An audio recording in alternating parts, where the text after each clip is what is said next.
All right, let's try another one. Let's try P over -5 plus 6 is greater than or equal to 4. Okay, so it's an inequality.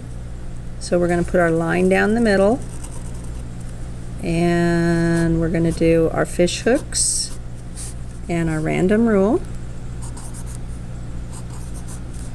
That's an inequality. We don't need to distribute. There are no parentheses. We can't combine like terms because this term has a p in it and this one doesn't. So they're not like terms. Can't combine these. They're on opposite sides of the inequality. We don't need to get all of our variables on one side because all the variables are on the left-hand side. So we're going to isolate our variable. So the term that contains our variable is this term right here.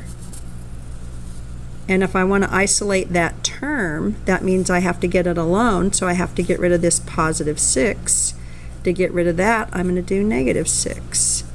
If I do it on the left side, I do it on the right side. And this cancels out. I have P over -5 is greater than or equal to, and on this side I had 4 positives and 6 negatives. I have more positives than negatives. I have 2 extra negatives left over. Okay. I haven't multiplied or divided both sides by a negative, so I don't have to worry about the random rule, but I might need to later, so let's keep that in mind. Okay, P is being divided by -5. So if I want to get P all alone, I have to do the opposite of divided by -5, which is multiply by -5. And I'm going to do that on both sides to keep my balance. That's the multiplication property of equality. And if it's okay with you, I'm going to put this over 1 since this is a fraction. This still equals -5. And if you know anything about fractions, you know that you can cancel these -5's out. But if you're not comfortable with that, let's multiply straight across, and we get -5p over -5. And on this side, a -2 times a -5 is a +10. Now we multiplied both sides by a negative number, so this tells us that we have to reverse the symbol. These cancel out. This is 1p. We already reversed our symbol, and there's our answer. P is less than or equal to 10. If we graphed it, we would begin at 10 on the number line. It would be a solid line because P can be equal to 10, and P can also be less than 10. Okay?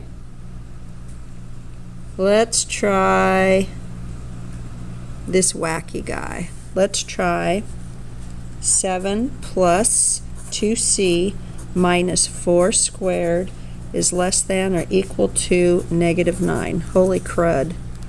It's an inequality. So we're going to do fish hooks and random rule.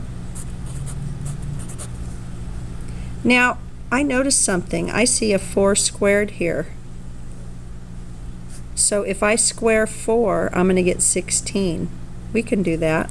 So let's make 4 squared equal to 16, and we're subtracting 4 to the 2nd power.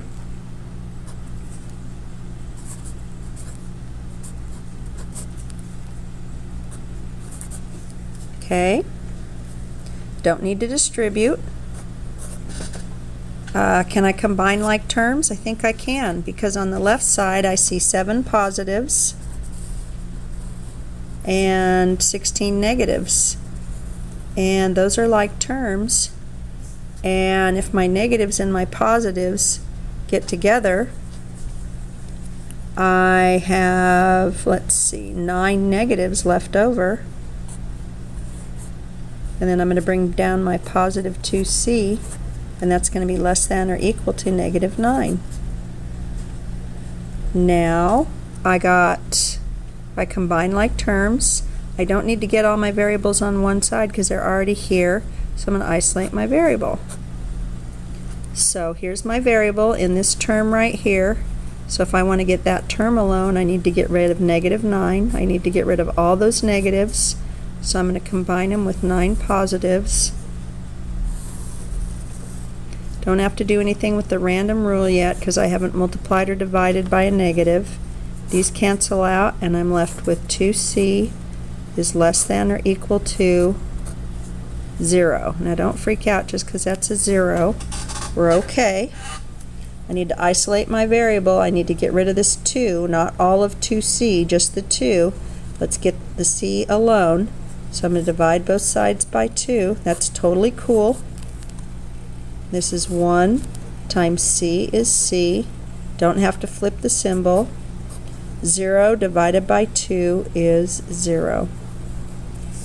And if I graph this, I start at 0, solid, to the left. Speed it up? Oh, there you go.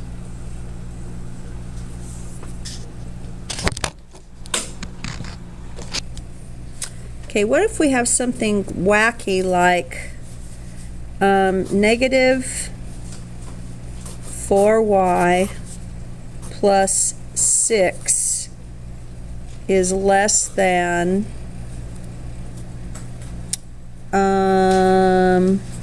2y plus 2 minus 6y. Yikes. Okay. Ignorant dogs can't get internet. So I stands for inequality. Just leave it right there, you're fine. Just leave it right here. And do my fish hooks and my random rule. And I can't distribute, there's no parentheses. Can I combine like terms? On the right side, I believe I can combine my 2 positive y's and my 6 negative y's, and I'm going to get negative 4y plus 2, and over here I had negative 4y plus 6. Do I need to get all my variables on one side? Yes, I do. That means I either have to get rid of all of these, so there's no y's on the right side, or I have to get rid of all of these so there's no y's on the left side. So I'm going to go ahead and add 4 y's here so that these completely go away. If I do it to the left, I have to do it to the right. But now something weird's going to happen. All of my variables are going to cancel out. Thank you. On both sides. Thank you. So on the left-hand side, I have 6 and is less than, and on the right-hand side, I have 2. All my variables canceled out, and what's left is a false statement. 6 is not less than 2. That's ridiculous. So I happen to know that there will be no solutions whatsoever to this inequality, because this is a false statement and all of my variables disappeared, got canceled out. There are no solutions to this inequality. All right, now we're going to do a compound inequality. We're going to solve a compound inequality. Compound means more than one.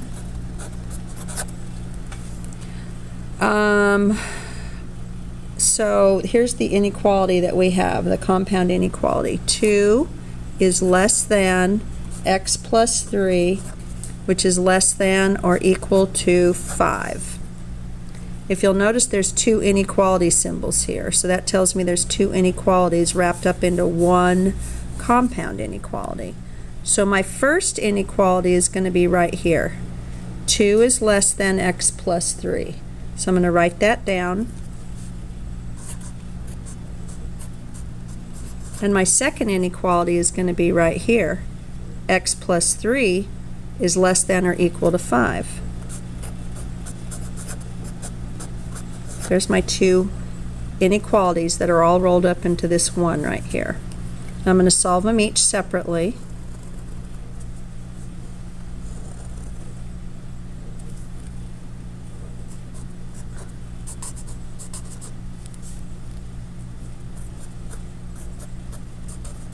Okay.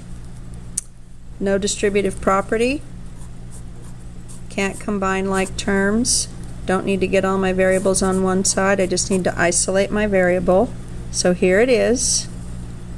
I want x alone. I need to get rid of positive 3. If I want positive 3 completely hit the road, I combine it with 3 negatives, and they are so out of town. I have 1 x left here. 2 positives and 3 negatives is 1 negative. Now if I want to graph this, I don't have to flip the inequality symbol because I didn't multiply or divide by a negative number. But if I'm going to graph this, I like to have my variable on the left-hand side. So if I put my x here and my negative 1 here, I do have to flip this. These two inequalities mean the exact same thing. If negative 1 is less than x, then x must be greater than negative 1. So when I graph that, it's negative 1, open circle because it's not equal, and now that my variables on the left-hand side, this arrow and this arrow go the same direction. So negative 1 is less than x, or x is greater than negative 1. Now I'm going to solve the one on the right-hand side, and that's going to be easy. All I have to do is subtract 3 from both sides, and that's going to get my x all alone. I don't have to flip or reverse my symbol. X is less than or equal to 2. So let's stretch this out a little bit. Let's make this 2. Solid dot because x can be equal to 2. And then the arrow is going to go to the left because it can be less than or equal to. And that's your answer. But when you see it on a test, it's probably going to look like this. Negative 1, 0, 1, 2. You're going to have an open dot here and a solid dot here, and then you're going to have a line without the arrows, so it's going to look like that. These basically mean the same thing, don't they? And I think that ought to do it. Thanks for watching.